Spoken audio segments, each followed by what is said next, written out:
সীমান্তে পুশিন বন্ধ ও হত্যার প্রতিবাদে ১১ দলীয় ঐক্য সীমান্তবর্তী জেলা ও ঢাকায় প্রতিবাদ সমাবেশ ও বিক্ষোভ মিছিলের ২ দিনের কর্মসূচি ঘোষণা করেছে।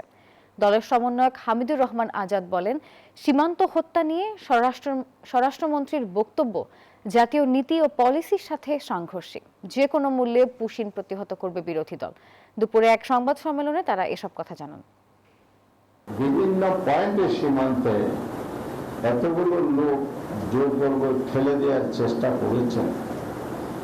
আমাদের বিজিবির সাথে বাংলাদেশের দেশপ্রেমিক জনগণ প্রতিরোধ গড়ে তুলেছে।